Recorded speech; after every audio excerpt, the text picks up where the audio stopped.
नमस्कार प्यारे विद्यार्थियों। आज मैं आपके बीच में प्रश्नावली को आगे बढ़ाते हुए प्रश्नावली 5.3 पर आज हम यहाँ पर कालांश लेकर उपस्थित हुआ हूँ। इस कालांश में आज हम समांतर श्रेणी के n पदों की योगफल की बात करेंगे। अभी तक हमने समांतर श्रेणी का nवां पद ज्ञात किया है और आज हम उस श्रेणी का हमको योग चाहिए कि भाई उस श्रेणी जो आपको मिली हुई है समांतर श्रेणी, उसका योगफल हम किस तरीके से निकालेंगे। जैसे आपसे प्रश्न आ गया 2 4 6 8 10 12 20 100 200 500 1000 तक आपको दे दी, तो हम 2 4 6 8 10 इसको जोड़ेंगे तो बहुत कहाँ तक जोड़ेंगे। तो उसके लिए हमारे पास एक फॉर्मूला है। अगर उस फॉर्मूले को हम अच्छे से समझ जाएंगे तो हमारे चाहे कोई सा भी सवाल हो हम उसको बहुत सुंदर ढंग से रिप्रेजेंट कर पाएंगे, जिससे कि हम अच्छे मार्क्स प्राप्त कर पाए। देखते हैं यहाँ पर समांतर श्रेणी के n पदों का योगफल। यदि प्रथम पद a है, कल भी हमने a के बारे में बात की थी, और सारवंतर d है, हमको सारवंतर का पता, सेकंड पद में से फर्स्ट को घटा देते हैं या थर्ड में से सेकंड को घटा ले या फोर्थ में से थर्ड को घटा ले, तो हम सारवंतर d को आसानी से प्राप्त कर लेते हैं। इसके बाद में पदों की संख्या, यहाँ पर पद दे रखे हैं, जैसे वो पूछ लेगा 50 पदों का योगफल ज्ञात करो तो n बराबर 50 आ जाएगा। वो पूछ लेगा 100 पदों का योगफल ज्ञात कीजिए तो n बराबर 100 आ जाएगा। तो ये पदों की संख्या को रिप्रेजेंट करता है n। इसके बाद में आता है समांतर श्रेणी का योगफल। योगफल के आपके पास दो फॉर्मूले हैं। एक योगफल के दो फॉर्मूले हैं जिसमें नंबर एक है एन बराबर n बटा 2 बड़ा कोष्टक 2a plus n minus 1 into D.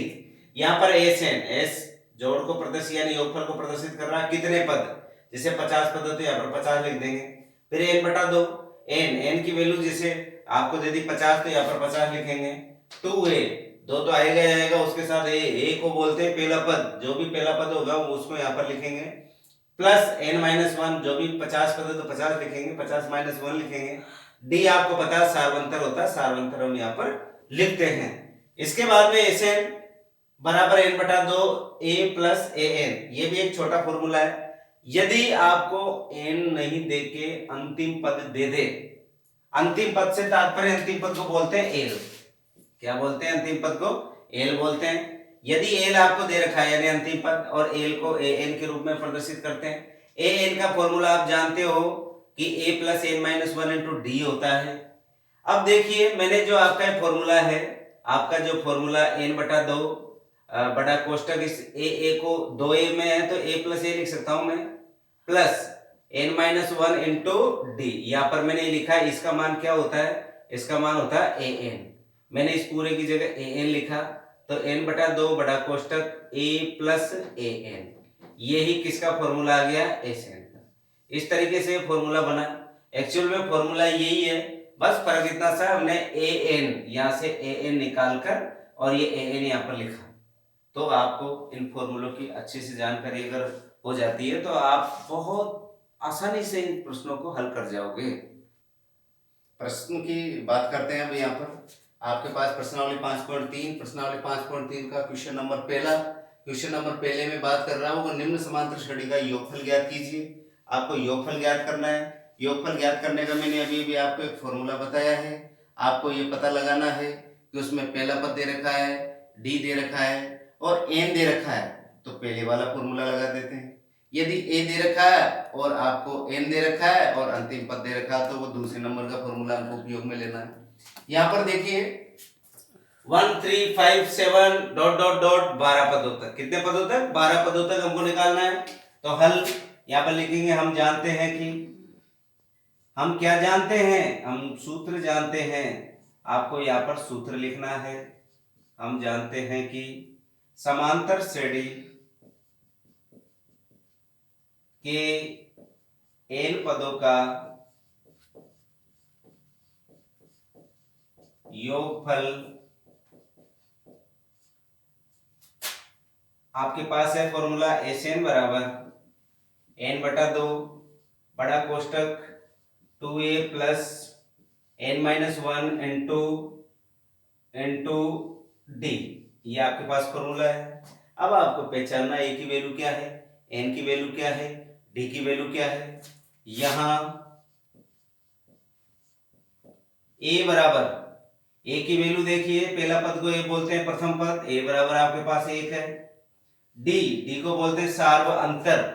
3 में से 1 गया तो 3 में से 1 गया तो कितने बचे? आप कहेंगे सर 2 बचे। इसके बाद में एन, कितने पदों का निकालना है, तथा एन की वैल्यू आपके पास आ गई। दे रखा उसने कितने पद? 12 पद। आपने यहाँ पर लिख लिया 12। अब ये ए, डी और एन का मान किस में रखेंगे? सूत्र में। या लिखेंगे ए, डी तथा एन का मान सूत्र में रखने पर, सूत्र में रखने पर आप सूत्र में रखेंगे। सूत्र है आपके पास एस एन बराबर एन, एन की जगह कितना रखना है अपन को? 12 रखना है, बराबर एन, एन बराबर आपके पास है 12 बटा 2 बड़ा कोष्टक 2 इंटू ए की वैल्यू 1 है, प्लस एन की वैल्यू 12 है माइनस 1, और डी की वैल्यू आपके पास है 2। ये 2 लिख दिया मैंने। आपने जमा लिया। 10वीं कक्षा यही समाप्त। अब तो आपकी 6ठी 7वीं 8वीं कक्षा में हमने जोड़बाकी की है, बहुत जोड़बाकी किए हैं, बस उस तरीके से इसको हल करना है। ये 2 से 12 को हम काट सकते हैं कितनी बार? 6 बार। 2 एकम 2, 2 तिया 6, ये आ गया 2 एकम 2। 12 में से 1 गया तो कितना बचा? 11 बचा इंटू 2। अब मैंने कल आपको बताया था पहले जोड़ नहीं करते, पहले गुणा करते हैं, क्योंकि एक नियम बताया था मैंने बोर्ड मास का, सबसे पहले भाग, फिर गुणा, फिर जोड़, और फिर बाकी या घटाओ जिसको हम बोलते हैं। या लिखते हैं इसको 6 2 प्लस 11 दूना 22। आप देखिए 22 और 2 24, 6 इंटू 24। अब 24 को मल्टीप्लाई कर लेते हैं इससे, आ गया 6 चौक का 24, हासिल के 2 आ गए हासिल के, 6 दूना 12 13 14 144। कितने पदों का जोड़ आया ये? आप कहेंगे सर एस 12 यानी 12 पदों का योगफल आपके पास कितना प्राप्त होता है? 144। इस तरीके से हमको सवाल को करना है। सवाल जिस प्रकार मैंने बताया कि पहले सूत्र लिखना है, उसके मान आपको रिप्रेजेंट करने हैं, फिर मानों को उठा के सूत्र में रखना है, और सूत्र में रखते ही कक्षा 6 में पहुंच जाना है। और कक्षा 6 का तो आप जोड़बाकी देखो यहाँ से जानते ही हो, और इस जगह में आपके पास इसका आंसर प्राप्त हो जाएगा। अगला प्रश्न लेते हैं हम, दूसरा प्रश्न। दूसरा प्रश्न बहुत इजी प्रश्न है। प्रश्न ये कह रहा है निम्नलिखित का योगफल ज्ञात कीजिए। उसने दे रखा है 3 plus 11 plus 19 plus plus dot dot dot dot dot plus 803। श्रेणी नहीं थी, उसने जोड़कर निशान लगा दिया आपके बीच में, बस इतना सा उसने नया किया है। अब देखिए यहाँ पर पहला पद आपके पास 3 है, आप सारवंतर निकाल लोगे, 11 में से 3 गए तो कितना बचेंगे? 8 बचेंगे। लेकिन इसने पदों की संख्या आपको यहाँ पर नहीं दी, यानी एन का मान नहीं दिया, तो सबसे पहले तो हमको किसका मान निकालना है? एन का मान निकालना है। देखिए समांतर श्रेणी है तो ए बराबर तो आपने निकाल लिया कितना? 3। ए की वैल्यू तो आपने प्राप्त कर ली 3 आ गई। फिर डी की वैल्यू, डी आपको पता है सेकंड पद में से फर्स्ट पद को घटाते हैं तो डी निकल जाता है, हमने डी निकाल लिया। 11 माइनस 3 बराबर कितना हो गया? 8 हो गया। ए एन का मान उसने दे रखा है, ये लास्ट वाला पद, ए एन को अंतिम पद भी बोलते हैं। अब फिर आप जानते हो, हम जानते हैं कि समांतर श्रेणी का एनवा पद, प्रश्नावली 5.2 वाला सूत्र, एनवा पद बराबर ए एन बराबर A plus N minus 1 into D. A का मान आपने निकाल रखा है, ए का मान आपने 3 निकाल रखा है, ये 3 आ गया है यहाँ पर। फिर आपने इसका सारवंतर डी का मान कितना है? 8, आपने 8 यहाँ पर 8 लिख रखा है। ये एन की वैल्यू कितनी आएगी? एन का अपन को निकालना है, एन का तो अपन को निकालना है -1, सारवंतर कितना? 8, ये 8 लिख दिया। ए एन का मान आपके पास है 803, ये ए एन की जगह मैंने क्या लिख दिया? 803 लिख दिया। अब इसको देखो हल कर रहा हूँ, 3 को मैं इधर पक्षांतरण किया तो प्लस का 3 इधर आके किसका हो गया? माइनस का हो गया। ये 803 माइनस 3, इधर देखो इस 8 को, इस n माइनस 1 को मैं खोल रहा हूँ, 8 को n से मल्टीप्लाई किया तो 8n, 8 को माइनस 1 से मल्टीप्लाई किया तो माइनस का 8। अब आगे देखिए 803 में से 3 गए तो 800 बचे। इधर इस 8 को मैंने माइनस का था, इधर इसको खोला आपने तो इस माइनस के 8 को जब मैं इधर लेके आया तो ये प्लस का हो गया। ये 8 रह गए यहाँ पर, 800 में 8 जोड़ेंगे, 800 में 8 जोड़ेंगे तो 808 आया। यहाँ 8 n है, 8 चलेगा बटे में इधर तो 808 बटे 8, 808 में 8 का भाग लगाएंगे तो n बराबर 101 हमको प्राप्त होता है। अब आपने देखिए, आपने ए का मान निकाल लिया, आपने डी का मान निकाल लिया, आपने ए एन का भी मान निकाल लिया, आपके पास एन का भी मान है। आप मर्जी पड़े जिससे फॉर्मूले से कर दो योगफल का, तो मैंने तो बड़े वाले से कर दिया, आप छोटे वाले फॉर्मूले से भी कर सकते हो, सीधा ए एन का मान यहाँ पर रख सकते हैं, ए प्लस ए एन का। तो यहाँ पर मैंने बड़े वाले फॉर्मूले से किए। समांतर श्रेणी का योगफल का सूत्र आपके पास होता है S N is equal to N बटा 2 बड़ा कोष्टक 2a plus N minus 1 into D, आपने लिख दिया यहाँ पर। अब ये सूत्र आपको यहाँ पर सूत्र में ये मान आपको रखने हैं, सूत्र में मान रखेंगे एस एन एन बराबर 101, एन बराबर 101 बटा 2, 2 इंटू ए की जगह कितना हो गया 3 हो गया, प्लस एन का मान 101 माइनस 1 और डी की वैल्यू आपने 8 निकाली रखी है। अब वही कक्षा 7 में पहुंच गए यहाँ तक पहुंचने के बाद में, और इसको हल करते हैं 101 बटा 2, 101 बटा 2, 2 को 3 से गुणा किया 6 आया, 101 में से 1 गया तो 100 आया, और 1 गुणा 8, 101 बटा 2 ये 6, और ये 100 को 8 से गुणा किया 800 हुआ, 806। अब देखिए 101 बटा 2 इंटू 806, 2 में 806 का काटा हमने, काटने पर कितनी बार कटा 403 बार, 403 को 101 से मल्टीप्लाई किया तो आपके पास इसका आंसर निकल के आया 101 पदों का योग। इस श्रेणी में हमें 40,703 प्राप्त होता है। इस बात को आप अच्छे से समझें, क्योंकि आप हर स्टेप को आपको वहां पर दर्शानी पड़ेगी, जब जाके आपको वहां पर अच्छे मार्क्स प्राप्त होंगे। अगले प्रश्न की ओर बढ़ते हैं। अगला प्रश्न लेते हैं हम इसका, क्वेश्चन नंबर 3, पदों की संख्या ज्ञात करो। अभी तक तो पहले वाले में योगफल ज्ञात किया था, दूसरे में भी योगफल ज्ञात किया था, अब तीसरा है उसने योगफल आपको दे रखा है और पदों की संख्या उसने पूछी, यानी एन की वैल्यू पूछी है। कार्य वही करना है, थोड़ा सा इसमें अंतर है, ज्यादा अंतर नहीं है, सवाल वही है, बिल्कुल रिपीट हो रहा है बार बार वही सवाल। यहाँ पर दे रखा है एपी एक समांतर श्रेणी 9, 17, 25 के कितने पद लिए जाए कि उसका योगफल 636 हो जाए। तो यह लिखेंगे, हम जानते हैं कि जहां पर भी हम जानते हैं कि लिखते हैं, वहां पर आप लिखते हैं सूत्र, हम जानते हैं कि एपी के एन पदों का योगफल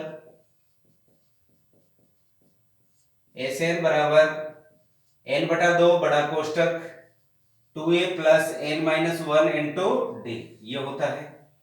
यहां पर जो जो आपको पता है वो आप दर्शा दीजिए। यहां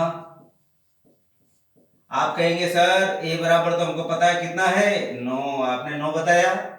इसके बाद में आप बताओगे डी, डी को बोलते हैं सार्वंतर, सेकंड पद में से पहला पद घटाओ, 17 में से 9 गए, 17 में से 9 गए तो कितने बचेंगे 8, ये डी का मान आ गया आपके पास। अब उसने क्या दे रखा है योगफल, एस एन की वैल्यू दे रखी है उसने, एस एन की वैल्यू दे रखी 636। अब ये किसका मान निकालना है हमको, एन का मान आपको यहां पर निकालना है। अब ये मान उठा के किसमें रखना है, सूत्र में, या लिखेंगे ए डी तथा एस एन का मान सूत्र में रखने पर, लो भाई सूत्र में रखते हैं एस एन का मान कितना है 636 बराबर एन, एन का पता ही नहीं है, एन बटा 2 बड़ा कोष्टक 2 इंटू ए कितना है 9, प्लस एन का पता नहीं एन माइनस 1, डी का मान आपको पता है कितना है 8 है, ये 8 रख दिया। हमने कक्षा 6 पे पहुंच गए। अब 6 की कैलकुलेशन करनी है। यहाँ पर 336 बराबर एन बटा 2 बड़ा कोष्टक 9 दून 18 प्लस इसको खोल लेते हैं, इसको गुणा किया एन को 8 से तो ये आ गया 8 एन, फिर 8 को 1 से मल्टीप्लाई किया माइनस का 8। अब देखिए आगे 636 बराबर एन बटा 2 बड़ा कोष्टक 18 में से 8 गए तो कितने बचे 10 बचे, प्लस 8 एन। अब देखिए 636 बराबर एन बटा 2, इन दोनों में से मैंने कॉमन ले लिया 2, क्या बचा आपके पास बच गया 5 प्लस 4 एन। अब देखिए 636, ये 2 से 2 कट गया, n 5 + 4n। अब इसको खोलते हैं हम। खोलते हैं तो आप देखोगे यहां पर आएगा 636 बराबर n को 5 से मल्टीप्लाई किया तो 5n, n को 4n से गुणा किया तो 4n²। इस 636 को भी इधर ले चलें, 636 को इधर लेके चलेंगे। यहां देखिए आप, ये 4n आगे आगे लिख लिया मैंने, प्लस 5n लिख लिया। अब ये देखो 636 को मैं इस पक्ष में ला रहा हूं, यानी पक्षांतरण कर रहा हूं, तो ये प्लस का इधर जाके किसका हो जाएगा, माइनस का हो गया। माइनस का 636 बराबर 0, समीकरण नंबर 1। आप चाहो तो इसको समीकरण नंबर 1 दे दो। अब देखिए आगे बढ़ते हैं। अब यहां तक आगे समीकरण नंबर 1 तक। अब समीकरण 1 के बाद आपको पता है मैंने प्रश्नावली 2 पढ़ाई है आपको, गुणनखंड। प्रश्नावली 3 में भी गुणनखंड, प्रश्नावली 3 पूरी गुणनखंड थी। गुणनखंड विधि से, द्विघात विधि से, पूर्ण वर्ग बनाने वाली विधि से। आप यहां तक आने के बाद में आपको पूरी छूट है, आप तीनों विधियों में से कोई सी भी विधि से इसके गुणनखंड कर सकते हो। इसलिए मैंने आपको प्रश्नावली 5 पढ़ाने से पहले प्रश्नावली 3 पर हमने विशेष फोकस किया था। अब यहाँ पर देखो, गुणा करने पर और जोड़ने पर हमने जो 5n के जो टुकड़े किए 53n - 48n। आप जब इसके अभाज्य गुणनखंड करोगे तो 2 जोड़े ये बनेंगे, 53 और 48। 53 में से 48 गए तो 5 बचेंगे, n इसके साथ है, इन दोनों में से कॉमन लिया, n आया, n बाहर आ गया, अंदर बचा 4n + 53। इधर कॉमन लिया हमने 12 कॉमन आ गया, 12 चौक 48, 4n, ये माइनस माइनस क्या हो गए, प्लस हो गए, ये 53। अब इन दोनों में से हमको कॉमन ढूंढना है, ये दोनों में से कॉमन आया 4n + 53, 4n + 53, ये 4n + 53 कॉमन आ गया, बचा क्या, n - 12, ये n - 12। अब देखिए एक बार ये 0 के बराबर है तो 4n + 53 बराबर 0, तो 4n बराबर 53, 53 किसका, माइनस का, ये n बराबर -53 बटा 4 चले गए इसमें। अब ये देखिए संख्या किसमें है, माइनस में, ऋणात्मक है, ऋणात्मक नंबर नहीं हो सकते। आप जैसे कोई भी बात करें कि मैं -4 किलोमीटर दौड़ के आया, क्या दौड़ सकते हो कि -4 किलोमीटर, नहीं। इसी तरह यहाँ पर किसी भी जो n का मान है कभी भी नेगेटिव नहीं आएगा, ये ध्यान रखना, कभी भी नेगेटिव नहीं आएगा, पॉजिटिव आएगा हमेशा। अब दूसरा ब्रैकेट लेते हैं, n - 12 बराबर 0, तो n बराबर कितना आया, यहाँ पर 12 आया। तो n की वैल्यू पूछी थी और आपने n की वैल्यू कितनी प्राप्त की है, 12 प्राप्त की है।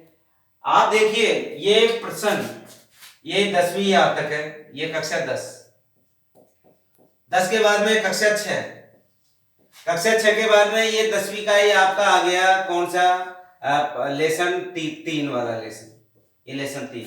अब देखिए इस प्रश्नावली में आपको पुरानी कक्षाओं का भी उपयोग हो रहा है, क्योंकि जोड़ बाकी गुणा भाग आप पुरानी कक्षाओं से कर रहे हो। आपने ये इसके गुणनखंड किए, आप इसको गुणनखंड प्रश्नावली 3 से, प्रश्नावली 3 ही क्या, गुणनखंड तो हम कक्षा 8 कक्षा 9 से करते आ रहे हैं, वही गुणनखंड है, कोई नए गुणनखंड नहीं है।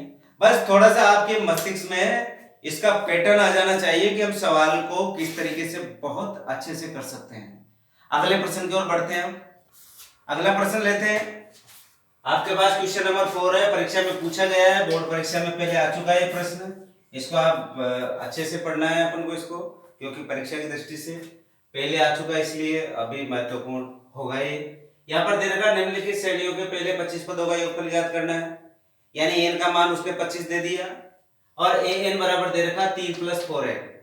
आपको श्रेणी नहीं दी, आपको श्रेणी ज्ञात करनी है, तो श्रेणी ज्ञात करने के लिए क्या करेंगे, यह लिखा हल, हल लिखकर आप लिखोगे n का मान श्रेणी ज्ञात करो, लो भाई सबसे पहले ये a1 यानी पहला पद 3 + 4 × 1, ये आ गया 3 + 4 एकम 4, 3 और 4 कितने हो गए 7, पहला पद आ गया।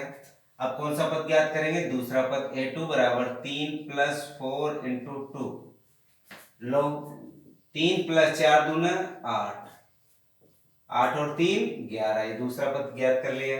अब तीसरा पद भी ले लो, a3 बराबर 3 + 4 × n की जगह कौन सा पद लिया अपन ने, तीसरा, ये आ गया 3 + 4 = 12, 12 और 3 15, आपने श्रेणी ज्ञात कर ली। अतः AP बराबर एपी का मान क्या निकाला आपने? 7, 11, 15 dot dot dot dot dot कहां तक जा रही है वो? 25 पदों तक। ये 25 पदों तक जा रही है। अब आपको क्या ज्ञात करना है? इसका योगफल ज्ञात करना है। अब आप सूत्र लिखें, यहाँ पर लिखेंगे हम जानते हैं कि, हम क्या जानते हैं? हम जानते हैं सूत्र, क्योंकि सूत्र जरूर प्रदर्शित करना है प्रत्येक सवाल में। हम जानते हैं समांतर श्रेणी के n पदों का योगफल बराबर Sn बराबर n बटा 2 बड़ा कोष्टक 2a plus n-1 into D. यहां a की वैल्यू आपको पता है 7 है। आपको पता है डी को बोलते हैं सार्वंतर। सेकंड पद में से फर्स्ट को घटाओ, 11 में से 7 घटाने हैं तो 11 में से 7 घटाएंगे तो कितना आएगा? 4 आएगा। n की वैल्यू आपको पता है, n बराबर कितने पदों तक निकालना है? 25 पदों तक निकालना है। अब यहाँ पे लिखेंगे a डी तथा n का मान सूत्र में रखने पर, लो हम सबको सूत्र में रखना है। अब इधर लेते हैं हम, देखो सूत्र में रखना है। सूत्र आपके पास है Sn, n की वैल्यू आपके पास है कितनी है?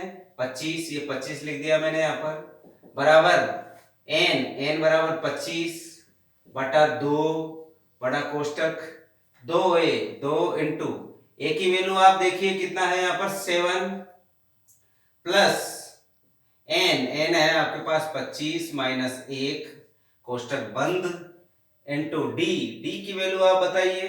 डी की वैल्यू आप कहोगे सर 4 आएगी। ये लो मैंने कोष्टक बंद कर दिया। अब आ गया 25 बटा 2 बड़ा कोष्टक, 2 को 7 से मल्टीप्लाई करेंगे, 7 दूनी 14 प्लस 25 में से गए तो कितने बचे? 24 इंटू 4। अब देखिए आगे हल करते हैं। 25 बटा 2 बड़ा कोष्टक 14 प्लस 4 चौक 16 का 6 हासिल का 1, 4 दूना 8 1 9। अब देखिए 25 बटा 2 यहाँ पर 14 में 100 110 हमने जोड़ दिया, 14 और 96 को 110 आए। अब 2 को 110 से 110 में 2 का भाग लगाया तो आपके पास 55 आया।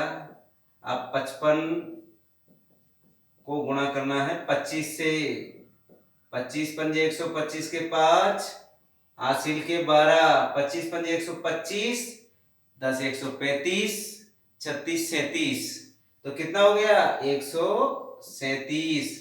ये कितने पदों का जोड़ आया? 25 पदों का जोड़ आया। आपने 25 पदों का जोड़ निकाल लिया, कितना आया? 1375 आया। कुल मिला के बात यह है, आप एक एक स्टेप को आपको समझाना है वहां परीक्षक को।